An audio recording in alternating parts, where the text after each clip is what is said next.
Alan Austen, we've got you down for 5 characters in The Empire Strikes Back, but you've got a fun story about your casting call. Tell us about that. Phone in every day around about 4 o'clock.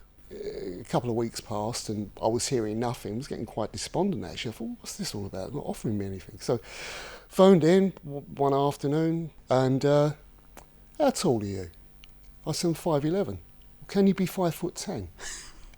So I said, well, yeah, if you want. How old are you? Well, I've just turned 20. Are you fit, active? I said, well, I'll go to the gym, I'll go out running, that sort of thing. You know, yeah, I'm in good shape. All right then.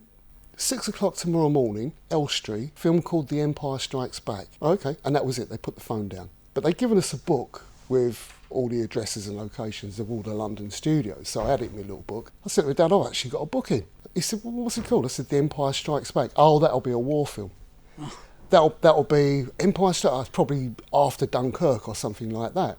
So he said, well, they're going to shave your barnet off. I had fairly long hair in those days. He said, we'll do a bit of marching. He's a World War II veteran. He said, we'll do a little bit of marching if you want, up and down the front room in the lounge, you know. I've turned up there the next day, fully expecting it to be a World War II story. So I've got to, Elstree at that designated time, a bit earlier in fact, and Alan Harris was outside the stage having a cigarette. Introduced myself to him and I said, well, what do I do next? My first job, my first film, I don't know what to do. He said, oh, you've got to catch up with the runner. He said, leave it to me, I'll take you inside and I'll get you sorted out. So I said, well, what is this film? He said, oh, it's the sequel to Star Wars. I said, you're joking, it's a Star Wars film? Yeah. Basically, he took me to the male dressing room. You could fit about 30 people in there. And the same thing for the females, which was right next door, which I was very interested in. And basically, they just left me there all day. John Mogridge came over and introduced himself, and turned out we lived about a 15-minute drive from each other.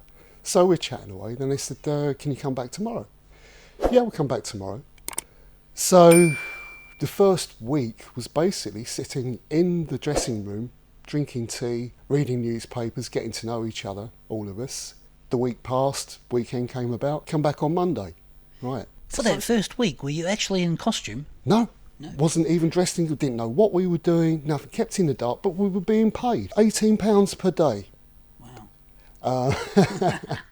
The average wage in those days was about £35 per week. So you do a few days. Pretty good. Well, 2 days, you fit 36. So 2 days, for sitting in a dressing room doing nothing was a week's wages. How long was it before you got the first role, and did they give you a fitting day?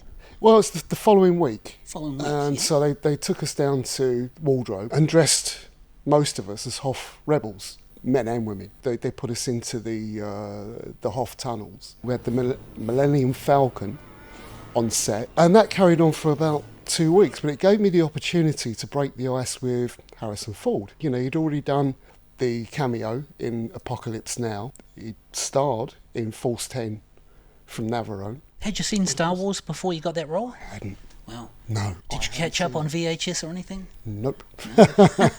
So what did you think when you actually saw your first set? Like that Hoth hangar, huge, yeah. Falcon, everything, X-Wing fighters. Unbelievable. Just unbelievable. I mean, it's my first time on a film set, and this is probably the biggest and best film set you've ever seen in your life. And it was completely overwhelming. And it's like, wow, what am I involved with here? I'm in this tunnel with Harrison Ford.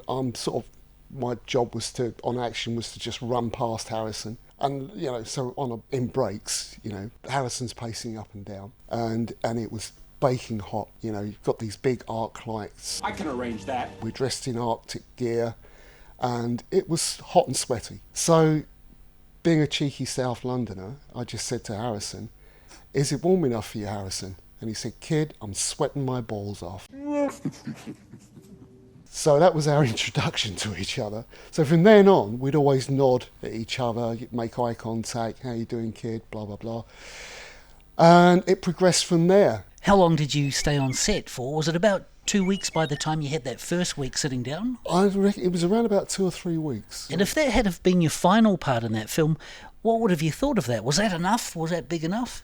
I was just happy to have got the job and be my first film, meeting Carrie, Harrison, Mark, although not having that much interaction with them at that point. But if I'd have if it had all been over then, which you didn't know because we weren't on contract, and it could be, yeah, we don't need you tomorrow, and you never go back. But you must have behaved pretty well because they got you back as an X-Wing pilot. Yeah, exactly. Yeah. Yeah. And how did it go for that shoot?